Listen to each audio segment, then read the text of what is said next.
This is the view that buyers were paying for. The land owned by the Whitford family was subdivided into 5 blocks. The agents, Ron Tapp and McGavin and Dowling, were confident the land would be sold, but at the conclusion of the auction only 1 block had reached the reserve price.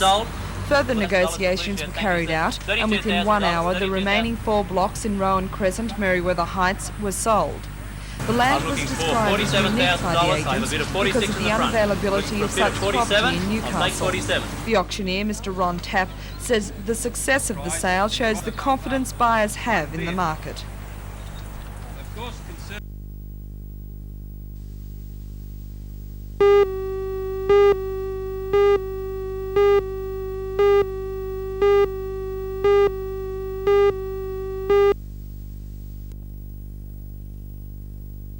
We've been in the dilemma on just the effect of the increase of 11% and what that would have on the people who got out of work and the like.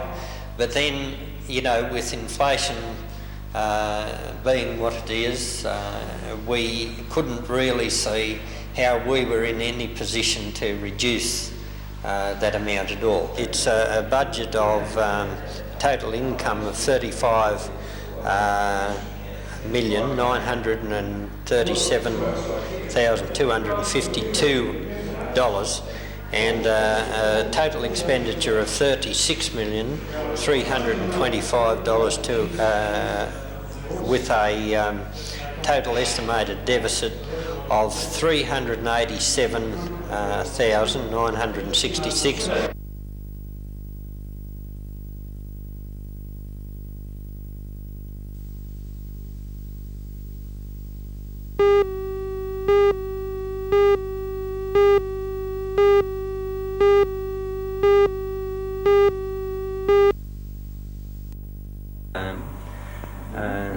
Alderman Reg Lenehan has been a member of council for over 23 years.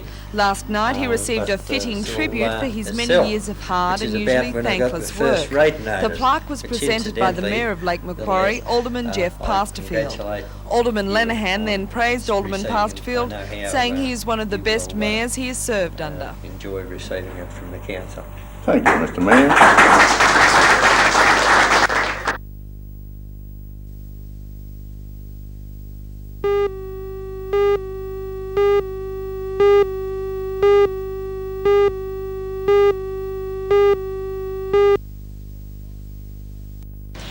Terry, what is your reaction to tonight's decision?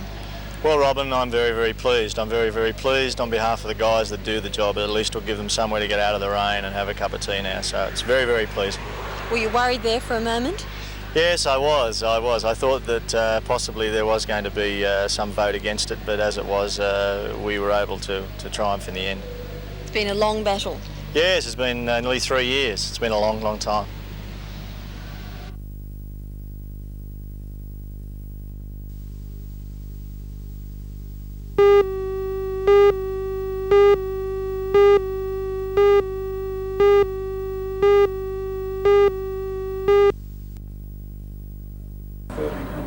Mr Pachulo was addressing a Labor Party meeting at Waratah RSL Club. He says he's convinced random breath testing will reduce the state's climbing road toll. The compulsory blood testing of all drivers, riders and pedestrians, and of course we do have some pretty strict breath testing laws and drink driving laws in this state anyway. Do you think that will stop the drink drivers? I don't think it will stop them entirely. What we're seeking to do is to minimise drink driving so that the number of deaths that occur and the number of serious injuries that occur because of drink driving is reduced.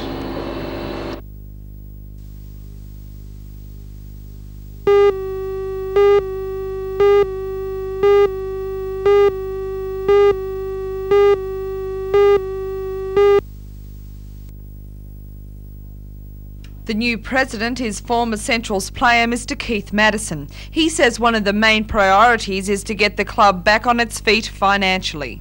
Well, probably our biggest money-making venture will be our sponsor, which hasn't been decided as yet, but we have 2 different avenues we're chasing at the moment. That'll probably be one of our biggest ones. Then we've got all our raffles, and we hope to raffle a car during the season, plus all our smaller raffles and so forth. What will be the new policies of the club?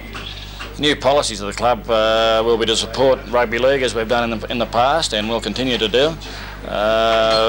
Probably the biggest policy of the football club will be to raise enough money to pay our players for next season and not draw on the Leagues Club.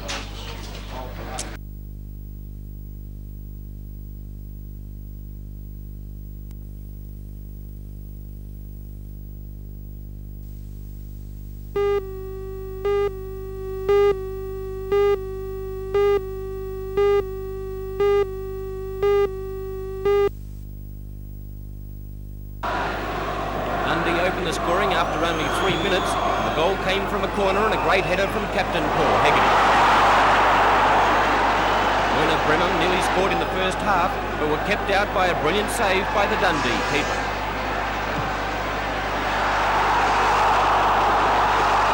However, early in the second half, Bremen drew level through a tremendous header from Voiler.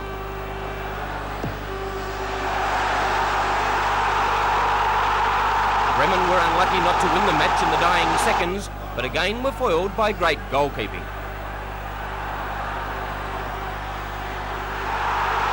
Final score, Dundee 1, Bremen 1.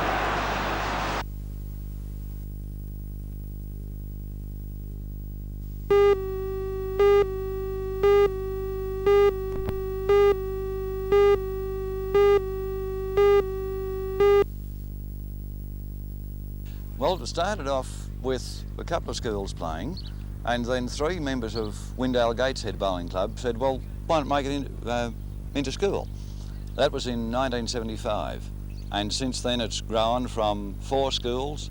This year 8 entered. Unfortunately, 1 had to withdraw at the last moment, so we had 7, but it's really gone well. And you said an old man's game, not anymore. And the kids obviously thoroughly enjoy what they're doing. Oh, they do, yes. And what's thrilled me too, particularly, is the spirit in which they've played. That's very vicious competition, but if the opponent plays a good bowl, right, they clap it and applaud it, and altogether it's been wonderful this week. One of the young boys competing was Scott Kelly from Warners Bay High, and I asked him why bowls in preference to more physical sports. Oh, the team, Mr. Jury, he plays for Belmont, he enjoyed it, and so he took a team on, along with 7 other schools, and we just decided to play in a competition like last year, and we're going all right. Week's fierce competition, it was the Curry High School team that proved to be the winners. Their lead was Paul Romanick, their second was Greg Morris, and their third was Gary Posnax. Their skipper, Anthony Anderson, gratefully accepted the ABN Shield from Jim Hinton from Burrigal High, who was the convener.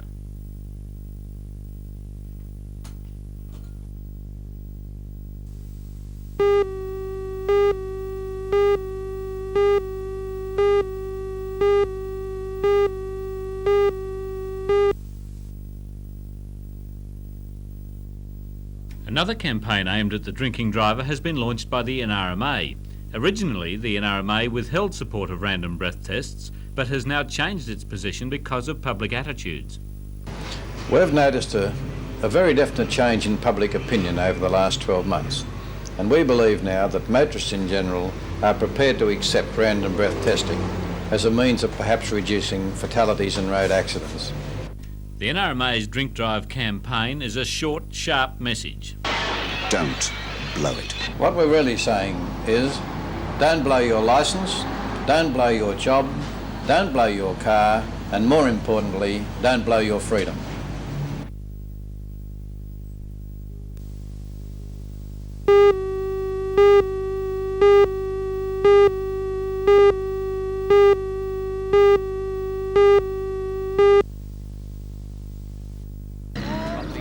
It's been known for several years that the Hunter District Water Board intends to build a new sewage plant in Swansea. However, the site for the proposed plant has only just become known.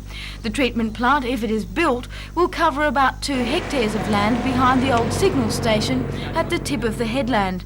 The site is only metres away from a number of houses and a public park, but according to authorities, the plant won't be clearly visible, nor will it create any unpleasant smells. But the residents of Swansea Heads don't agree. Today, about 40 of them met at Reed's Mistake Park, near the site of the proposed plant. Those at the meeting formed an action group which will push to get the plans for the sewage plant changed. Today's meeting was chaired by Mr Henry Hodgson. I think the major thing is that the closeness to the buildings. I would say, I don't know of anywhere that there is a sewage works that could be possibly built. It'd be like having a sewage works next door but one. And it's just unthinkable that you could have a sewage works that close. Do you think it's going to destroy the character of the area? Oh, devastate would be a better word.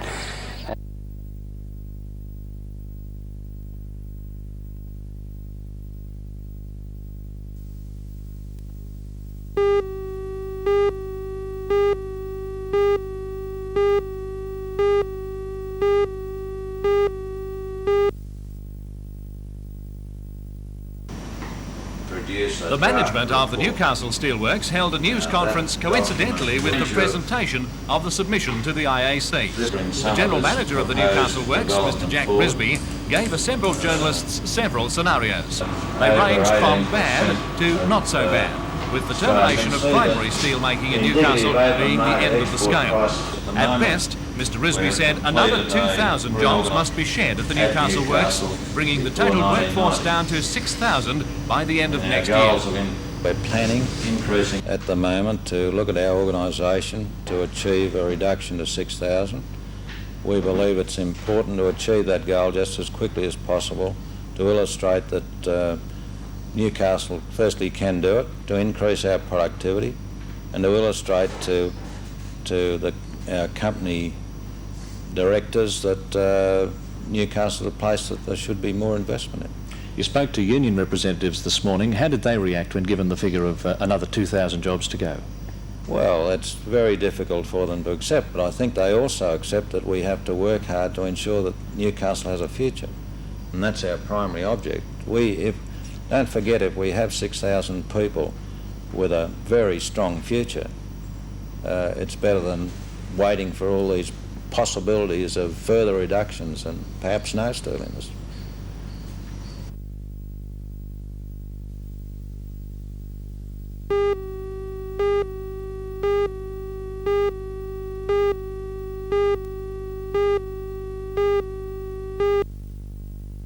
From the police department for his courageous The drama actions began for Maitland taxi driver Miles Lewis one night during March this year. He had picked up a passenger who then pulled out a sawn-off shotgun and ordered Mr Lewis to drive him to the local police station where he intended to steal a police car. The police soon got wind of what was happening, and when they approached, Mr Lewis grappled with the gunman, preventing him from shooting at them. Today, Mr Lewis was honoured with a certificate of appreciation presented by the Chief Superintendent of Newcastle Police, Jack Conahan. He commended the taxi driver's quick actions and added that Mr Lewis has also been recommended to receive a high civilian award.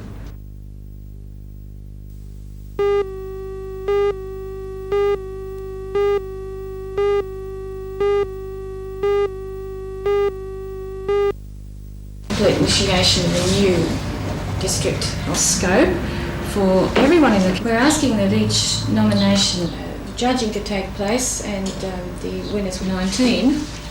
And there are a large number. Yes. Small. We're looking for people who have made a significant contribution to the International Year of the Tree, in the Hunter region in particular. We're asking for nominations for people who have kept the environment as it started out to be, who were most concerned with not having any destruction to the environment, or who were instrumental in creating a new area of green beauty. We have coined the phrase the greening of our valley.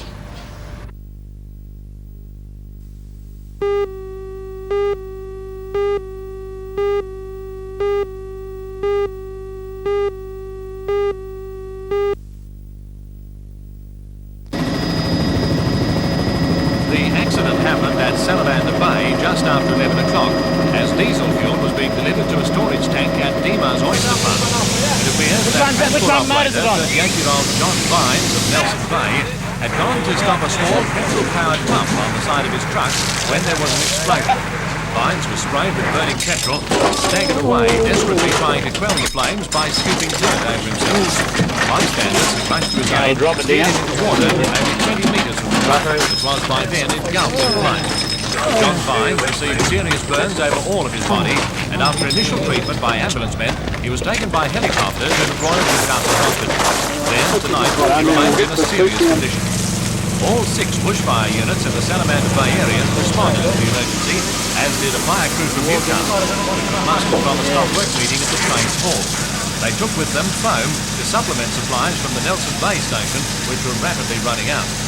The fireman's aim was to bring the blaze under control before it could spread to petrol stored in a nearby shed and prepare for the whole Oyster Farm complex. It was more than an hour before they were satisfied that heat had gone out of the situation. By then, the truck and its cargo of diesel fuel was totally destroyed. Co-owner of the Oyster Farm and long-time friend of the victim, Warren Deemer, had been talking to Vines only moments before the explosion. He had a little petrol motor there, and he went round to do something to it, because I've been talking to him, you know, about what we're doing for Christmas, and I just got in there, and there was a flame. I believe he ran into the water and you followed him in and nursed him there. No, my son thought it was me, and we met him there, see, over in the corner, and we tried to get, he was throwing dust up in his face to try and get the flame out, and we coaxed him to dive in, and my son went in there with him, and they given him drinks of fresh water. The son said it's dreadful. It's still not obvious just what went wrong. Vines had owned and operated the equipment for many years and had delivered fuel to the site on several occasions. Fire brigade officials and police have begun a thorough investigation.